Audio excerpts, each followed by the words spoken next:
right, well, welcome everyone. You've made it to our power panel in the middle of the day today. We're very, very excited for the panel we have today. And I think this panel that we have really speaks to the issue that the time is now. This is our decade of action here to fight climate change. And was really inspired by the Right Girl poem we had before our keynote with Capri Maddox. If you wanted to check that out again, as a reminder, you can go to the Arts and Entertainment tab on the left-hand side of your screen. And before we dive into our panel here, we have an introduction from none other than Mayor Eric Garcetti. Eric is a fourth generation Angelino and the 42nd mayor of Los Angeles, born and raised in the San Fernando Valley, the son of public servants and the grandson and great grandson of immigrants from Mexico and Eastern Europe. Mayor Garcetti's life has been shaped by a deep commitment to the core values of justice, dignity, and equality for all people. And with that, Mayor, over to you. Hi, I'm Los Angeles Mayor Eric Garcetti. I want to thank USGBC-LA for convening us today and for your advocacy and your bold leadership.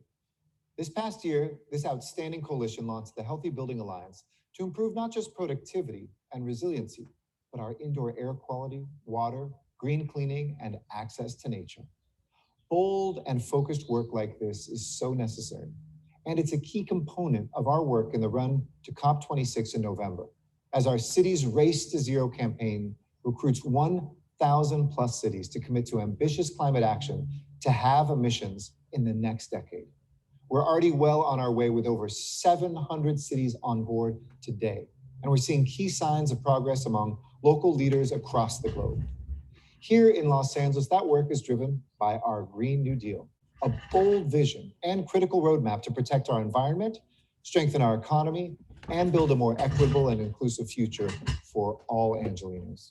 Recently, the DWP partnered with the National Renewable Energy Laboratory on a landmark study showing that 100% renewable power grid would be reliable and achievable in LA, and providing a blueprint for an affordable and sustainable system for cities around the world. And I was proud to announce that by 2030, the department will provide an energy mix that's 80% renewable and 97% carbon-free, a full 6 years of our previous commitment. Not only that, we will reach 100% carbon-free energy by 2035, a decade ahead of schedule. There's so much important, ambitious work that's taking place across the country, and the panel of mayors you're about to hear from are leading the charge to build the foundation for climate action for cities worldwide. So I hope you enjoy the conference, and I look forward to working with you to make real our shared goal of a more sustainable, equitable, and healthy future for us all.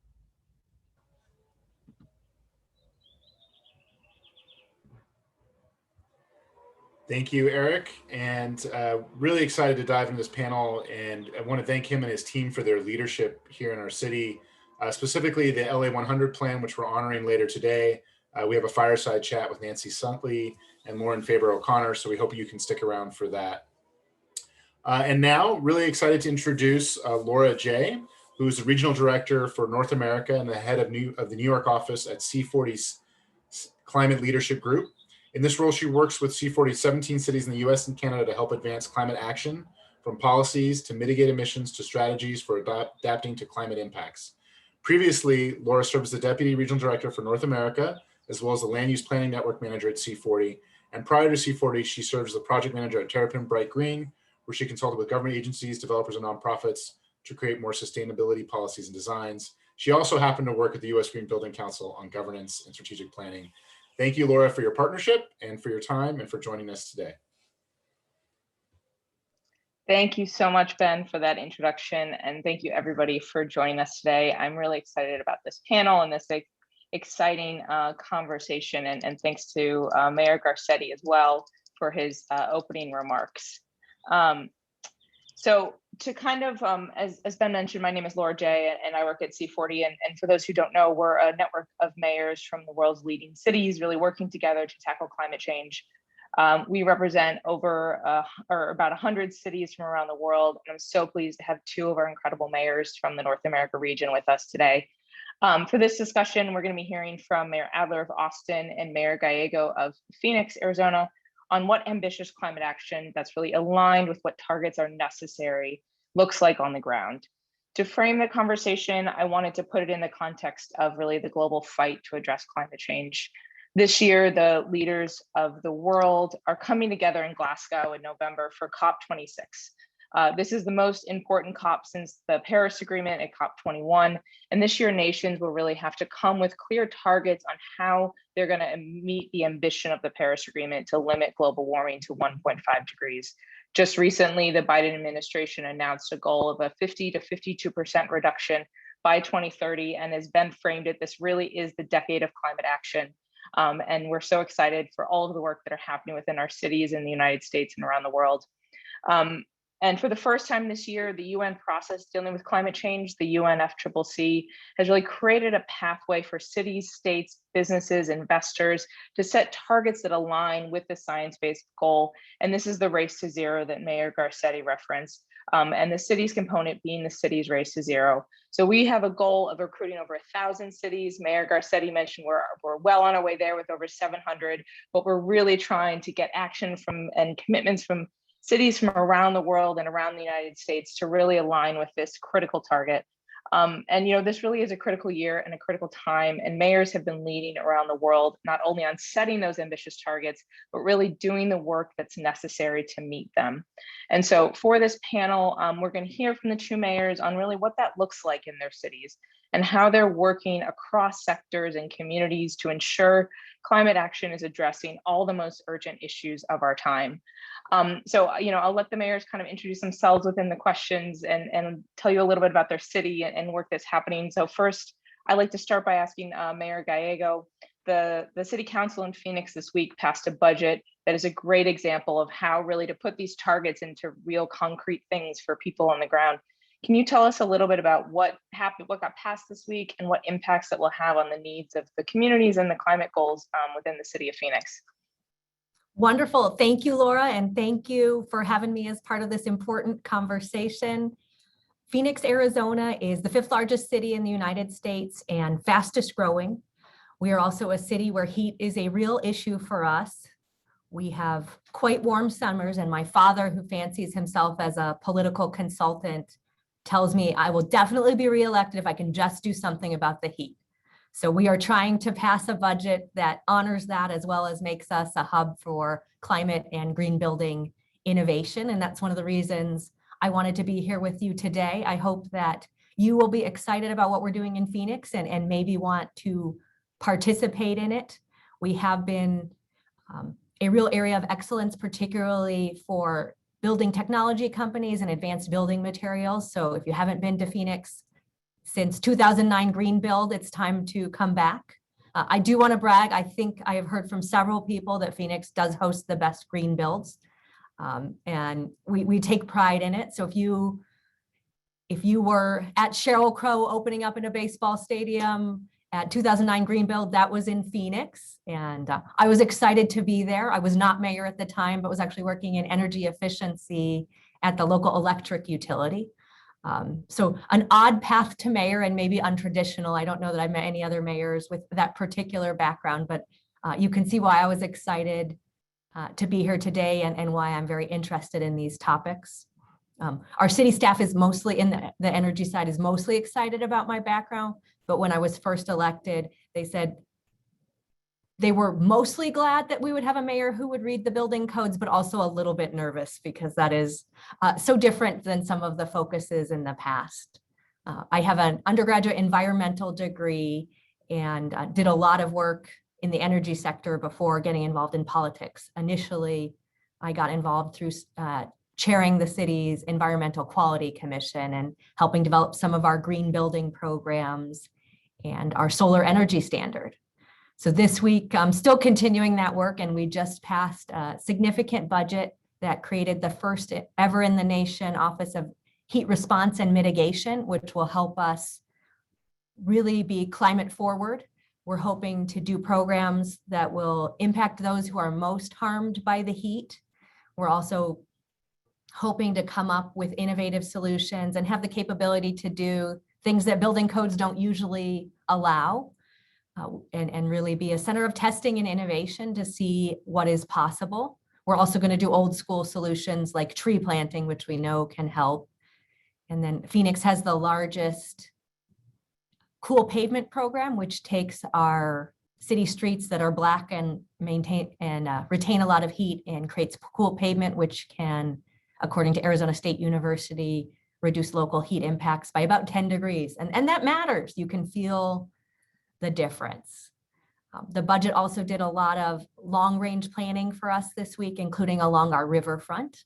Actually, just before COVID, got to visit the Los Angeles riverfront to see some of the redevelopment that you were all doing and corridors along that, and some of the cool like bike bars that are popping up along the Los Angeles riverfront. Phoenix is a little bit luckier than Los Angeles in that we didn't pave our river, so it'll be a little bit easier to do some of that redevelopment, but wanted to let you know we are inspired by some of the things your city is doing and river-oriented projects in a desert city. So thank you for helping us get some great ideas, and we're excited about moving forward in Phoenix. Thanks, Mayor. It's really exciting announcements and movement that's been happening, and I think you are addressing the heat. So I think you can very much tell your dad that you really are.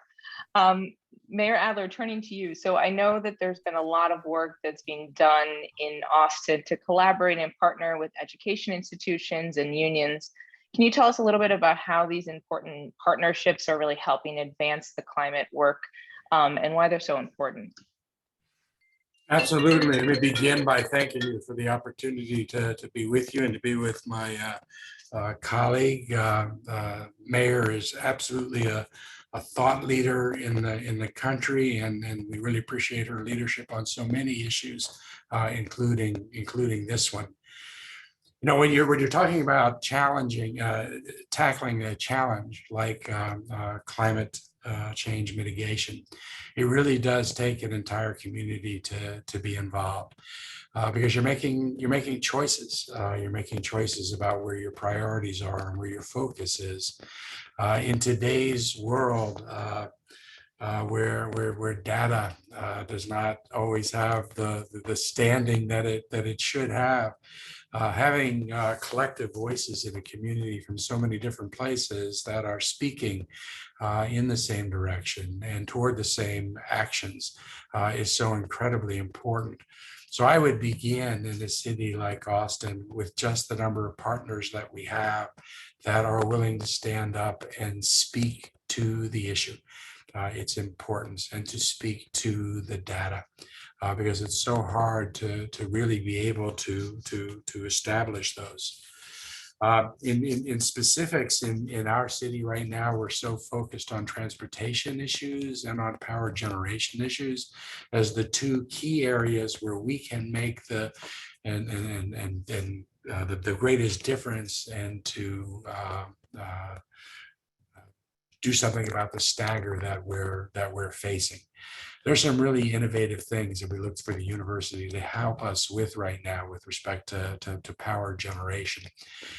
We have a model city. It used to be where our airport was, that is a planned city that has the cutting edge technologies right now with respect to monitoring power usage in communities and giving immediate feedback to residents in that community. And that's happening outside of city governance, but we are following it quickly with smart metering to be able to take advantage of the groundbreaking work that's being done out at Mueller by Pecan efforts. University is a real partner with us on transportation as well. In November, we were able to pass, after 3 decades of trying, a bond-like initiative. Is actually a tax levy that the community imposed upon themselves to actually put that plan in place. We did it in the middle of the pandemic, but probably nothing in our community would have had the same value with respect to reducing our carbon footprint than actually finally being able to give people real choices that would get them around our community, not traveling alone in their cars. In Austin right now, 72% of the people commuting to our downtown are doing it alone in their cars. And we real quickly have to get to a mode change. And our goal here by 2038 is to get to a 50-50 change, 50-50 breakdown. And it's going to require us to actually give people choices that are attractive enough to get them to move. Doing a lot of work with the unions and labor in the city as we start changing the nature of the infrastructure that we have in the city, because that requires retooling of many of our trades.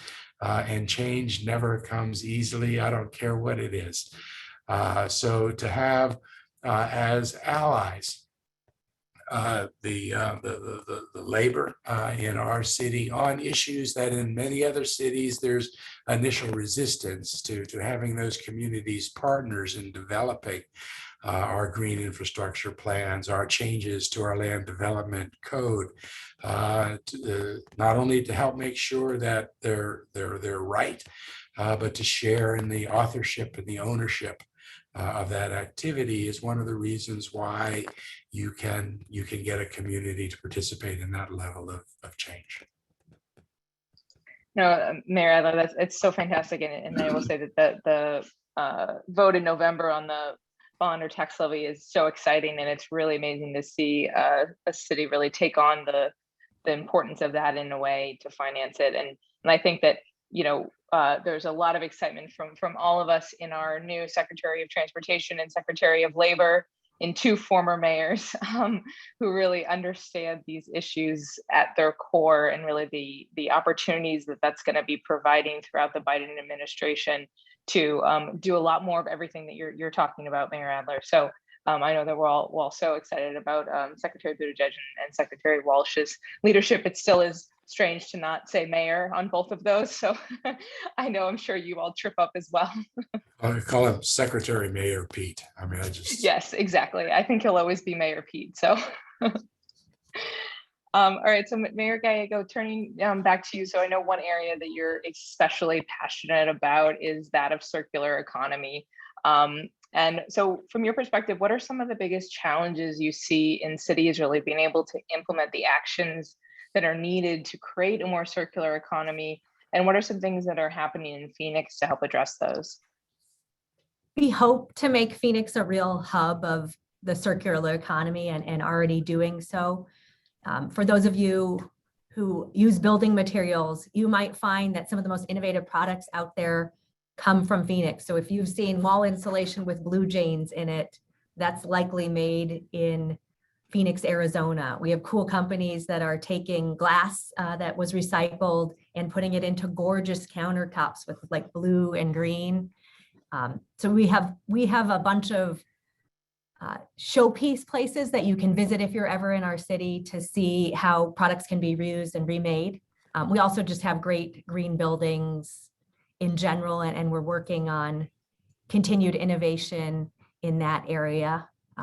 Not far from where I am today at City Hall, we are redoing what used to be a public housing community into a mixed income community.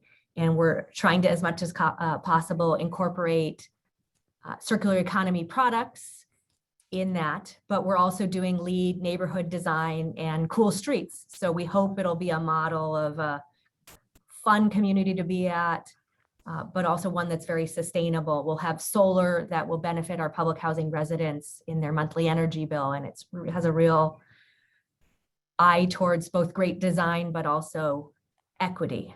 I hope Phoenix will be a leader in both of those areas. I probably spend more time. So Mayor Pete used to always talk about his sewer system, and and everyone would like roll their eyes. And I spend a lot of time talking about our trash collection system. And I'm sure you're all rolling your eyes too, but luckily the two of you on screen didn't. So I will feel lucky in that area. We are hoping that our what used to be trash will become feedstock for innovative companies of the future, and we can take products and divert them. We created an incubator with Arizona State University called Risen that is helping those companies be creative. And we've had companies, for example, Renewology, that wanted to take our plastic and turn them into fuel pellets, which was very important to me because I was disappointing the fourth graders of Phoenix. And you cannot disappoint the fourth graders of Phoenix because they write a lot of letters to the mayor, and we have an environmental degree. It's especially disappointing if it's the recycling side. But for a long time, we couldn't take all of the plastics that people wanted to recycle, particularly after China stopped taking as many American materials. There just wasn't a local market. And so we were excited to help develop it. And it won't just be Renewology, but we're hoping to work with all kinds of companies. The founder of Keurig is very concerned about the environmental impact of all those plastic coffee pods. And so we're working, can we take our recycling equipment and have equipment that will take those little pods, divert them, and then they can go to a specific reuse just for those pods. So we hope, again, this will generate new companies and new economic activity.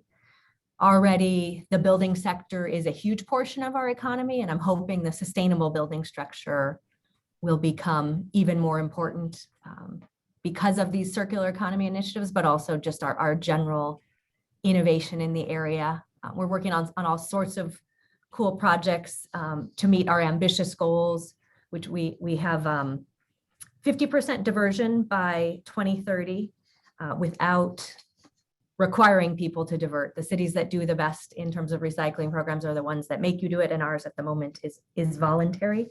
But we also have net zero building goals, and we're hoping to go towards net positive, where more energy is generated on site than what is used. So if you have cool building ideas, please check out the City of Phoenix, because we have quite ambitious goals and we're going to need help to get to them. That's so great, Mayor, and such exciting things. And I think it really shows the opportunities around collaboration with businesses and other local entrepreneurs in transitioning the circular economy. Quickly, before turning to Mayor Adler, within that, as other cities are really looking to replicate some of the circular economy ideas and things that you're addressing in Phoenix, any advice or any kind of any challenges that you really see that can be taken up by people here today or by others really to address this issue of the circular economy and of waste, right? Well, one of the things we did that was quite controversial was a waste characterization study. So we have a very diverse city council politically, where we have folks who voted for Trump and folks who voted for Bernie Sanders all coming together. But my more conservative members had so much fun with us studying the trash. But the truth is, if you don't know what's in there, you can't come up with programs to divert it. So it turned out a huge percentage of our waste was green waste from landscaping companies and wood chips and people mowing their grass. And that helped us realize that we could build a composting program and really find an economic use for what used to be landfilled. I assume this is universal, but I think no one likes landfills. More landfills are not exciting at any end of the political spectrum. And so if we could keep things out of the landfills, that's money taxpayers don't have to spend monitoring landfills and keeping them with security, but also it's using products, including green waste, in a way that creates economic activity. So that was just having the data is where I would recommend cities start, and then talking to your local innovation community about what startups are available and how you might help them grow, as well as the large companies that are interested in doing better. That's great. And I will say, when I was visiting Phoenix right before COVID, so beginning of 2020, I visited one of the recycling facilities, and it was incredibly impressive, the work that you guys are doing. So very much encourage everybody to look and see what's happening in Phoenix on this. Mayor Adler, turning to you, would love to kind of get into some of these challenges within Austin as well, on kind of what are some of the most challenging aspects of addressing climate change in Austin, and what do you think kind of the next 10 years are just going to be the most critical things to overcome and address? I think that the most difficult challenges that have to be overcome begin with inertia and culture and politics, habit. Again, our two most significant challenges deal with energy generation and transportation. We have a coal plant that we're using. We're in the process of closing that down. It's difficult politically because we don't own it alone. And it doesn't do us any good to extricate ourselves and leave the plant continuing to operate. So we're caught in the difficult politics of how we both extricate and shut it down when we're not the only stakeholder. We're able to push that to a large degree because we own our own power company in Austin Energy. And that's proven to be just a remarkable agent for change for our community. Decades ago, we were able to be some of the earliest investors in renewable energy technology, even at a time when it was not defendable from a cost standpoint, recognizing that if a lot of people just didn't do that, the technologies would never be developed to actually bring down the cost. It's a real celebration now as we enter into new renewable contracts. And every time we do, we average down the cost that our ratepayers are going to be paying over time. But that's very different from the mission-driven abilities that we had owning our own power company. But we live in Texas. And we're fighting even as we speak up at the legislature right now that meets every 2 years for 5 months. And there are always challenges, as there are right now, with respect to the city's ability to be able to do that. We have a lot of private companies and entities that would love to take over this market. And recall, as the whole world saw in January, that the power structure, energy structure in our state really built around generating the lowest cost energy, as opposed to more balanced programs that deal with sustainability and Austin Energy, by the way, did pretty good in that storm. We were able to be an energy supplier to the state, and we're able to keep our systems running at a much higher percentage than the state average. So one of our challenges is political. Will we continue to control that institution so we can keep it focused in the correct way? Transportation's hard in Texas. We live in Texas, and everybody loves their single family vehicle, oftentimes their pickup truck that they're driving. So you're talking about taking a community to a mode shift. And if I've heard one time here in Austin, Texas, I've heard 1,000 times people reminding me that we are not a Northern European country, and what might work there just isn't going to work in Texas. Except that I had the opportunity to go on a bicycle tour of 3 of those national capitals, together with then Secretary of Transportation Fox and future Secretary of Transportation Mayor Pete, and could see that even in those areas where the usage of bikes was so high, when you looked at pictures in those capitals from the early 70s, they were as auto-centric as Austin, Texas is right now. And they were able to make that transition. And to the people that say no one will ever participate in that kind of activity in the heat of Austin, I saw pictures of blizzards in those capitals and people still on their bicycles. You just learn to wear the right clothes and make the right accommodations. So we're going to have to offer people real viable choices that are just as convenient and just as easy.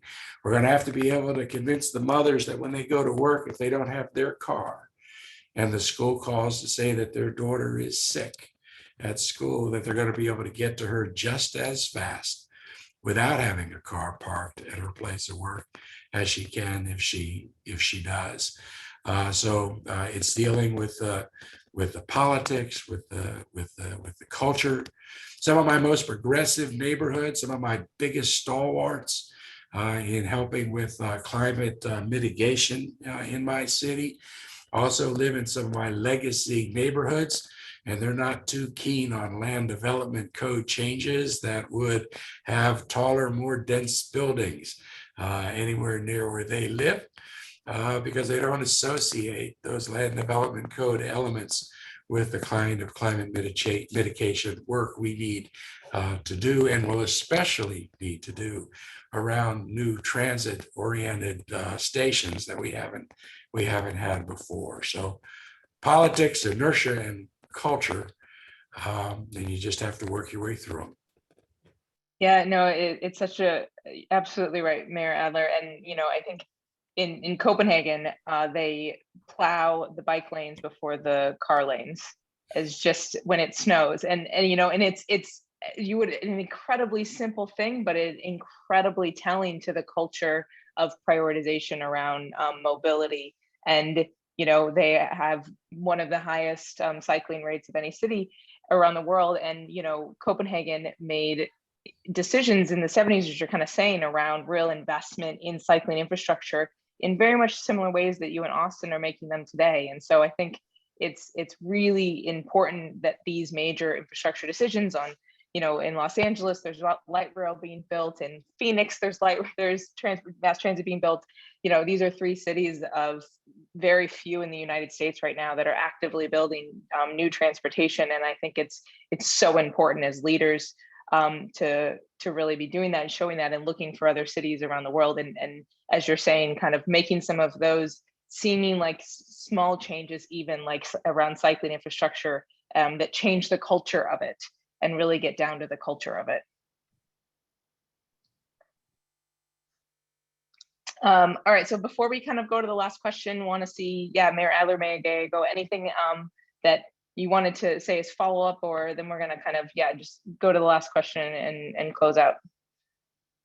Well, I did want to recognize Mayor Adler for changing the transportation infrastructure in his community. He brought so many diverse interests together to get that passed at the ballot. And I think it really is a role model for how sustainability can move forward, but you got to have more people at the table in the way that he did that. And also on his utilities, my boss, when I worked at energy efficiency at the electric utility, went over to run efficiency at Austin Energy. So I can testify they have good folks. Thank you very much for that, Mayor, by the way. That's great. We don't want to be an exporter of people in Phoenix, but given the demand for our housing right now, maybe we've been the fastest growing city in the country and also had the fastest increase in property values and housing costs. And so when you're having like 20% increases in a year in housing costs, it's gotten very hard for us to keep up, because most people in this community, their wages didn't go up 20%. And I also would echo what Mayor Adler said about the difficult politics. When with some of our more forward-thinking sustainability programs, we have been preempted at the state legislature. And so that is a real challenge as well that you probably do not face in California, but one that does impact us in Texas and in Arizona. Yeah, absolutely. A challenge that both of you, a very real challenge for both of you here today. Okay, so finally, I wanted to end by asking both of you, I mean, obviously we have an audience here of municipal employees, private sector, sustainability professionals, individuals passionate about the climate crisis, and so what advice can you kind of leave to the audience here on how they can really further this work within their professional and personal careers to really combat the crisis, and how they can be leaders of change in supporting all the work that you guys, are speaking about today? So I would say it's Mayor Gallego, yep. Start. Important to be involved in elections at all level of government. If your state assembly candidate is in front of you, ask about green building and what their platform is. When you're voting in your city elections, be involved and ask the candidates questions about that, even just provoking thoughts. For those of us who are curious, we may go out and say, yeah, we're going to learn more about composting toilets because it matters to someone in our community. But so many of our new cool programming came because people in the Green Building community asked about it. So we're trying to do a living building in Phoenix, and that really came from the private sector.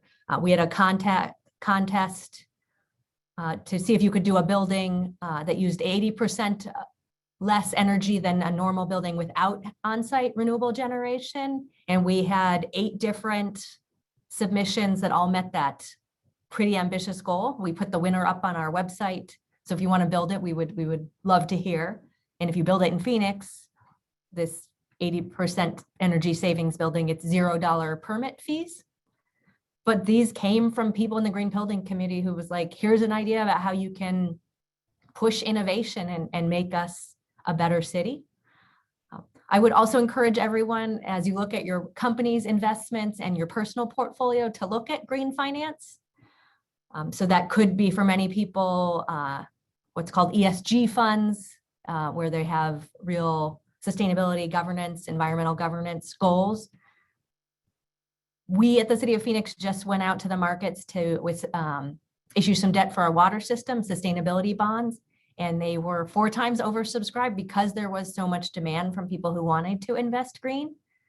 But that gives us the ability to keep doing it and also inspires us maybe to do it a little bit more. So when there's that market demand, and even if you're just a small part of it, that can help us move forward and have more options to do sustainable things, which we hope will also benefit your company's portfolio, your personal portfolio.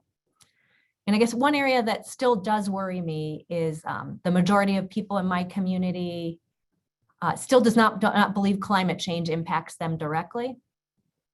And I've been in cases where people have had flooding in Phoenix because our precipitation is now coming in single intense events, but not connected that to climate change, even though they're like really like having to tear out the carpets in their homes. And so it would be helpful for me as an elected official if more people realize the connections between public policy and climate change, and that this is a problem we can address with public policy. That's great. Mayor Adler. You know, the advocates are incredibly important, and I think I touched on this in the answer to the first question that you asked. The message that's going to the larger community has to be constant and consistent. So much of what we do has an impact on climate. So it's real important to be pointing those things out everywhere they are. You know, the connection between policy or actions and activity and climate mitigation, as the mayor points out, are key. And I think that takes repetition of message and consistency of message. But it also takes validators. You know, the government officials can say that as much as they'd like, and half of the audience will never trust it just because of who it's coming from. The advocates in the community are incredibly important because they have a reach to a grassroots that may be different than the politicians, and that voice is just incredibly important. But that is not always necessarily the trusted voice either, because they're advocates. And people kind of expect that. But when your universities start speaking in the same way, when your labor unions and organizations speak to that issue, that is not necessarily what people first think of when they think of labor issues, while it obviously is for the labor workforce. When people hear organizations like that pressing those issues, it has an entirely different weight. You need lots of voices saying the same message, because people will only pick out ultimately whatever voice it is that they actually trust, and it's so different for different people. I'd also emphasize what the mayor pointed out: getting involved in the political process is key. And I would break that into two different areas, probably more, but certainly electoral politics and making sure that the right people are in the right places, but making sure that the political debate is actually fact-based is real important, and again needs validators from outside of government. You know, when a politician accuses another politician of fudging on the truth, I don't think anyone hears it. It's got to be a voice from outside. So making sure the guardrails are in place from outside, and that's become so important. It's so easy to watch political debate right now, especially on social media, and roll your eyes at it as you click to the next thing you were about to look at. It really would be worth taking a second to say, you know, even without regard to what the ultimate answer is on this policy question, what you just wrote is not true. It would be an important thing for people to do more and more in their regular lives frequently. If you see something and you don't respond, then you have acquiesced in that untruth spreading. And that acquiescence sometimes looks like approval. You've got to actually respond, even briefly, to say that's just not true. And then lastly, outside of government, the involvement on things like the proposition we have, the initiatives that go to voters. Those things only happen because there are people stepping up to support the political effort. The fundraising for those efforts can't come from government. And in so many places, like here in Texas, government can't fund any of those operations. We're legally prohibited from actually participating in advocacy on something that would go to our voters, which is why you see everybody going through such contortions down here. But the people that don't have to go through those contortions are the business community, the people that know, the validators in the community, the engineers, the construction companies, the special interest groups, the stakeholder groups that may be focused on something else as their chief focus, but have to know the relationship between whatever it is that they're focused most on and the effort to save the world. So there are so many opportunities and ways, but that involvement is critical. Thank you so much, Mayor Adler and Mayor Gallego. I mean, I think overall, everybody use your voices in your communities, in your professional life, provide these, work with the city on innovative ideas and solutions. We all need to put in everything to solve this crisis together. So, and build those coalitions, find those new voices that Mayor Adler is talking about, and speak up, right? I think that that's a major theme for both of you, is speak up with your voice, your data, your ideas.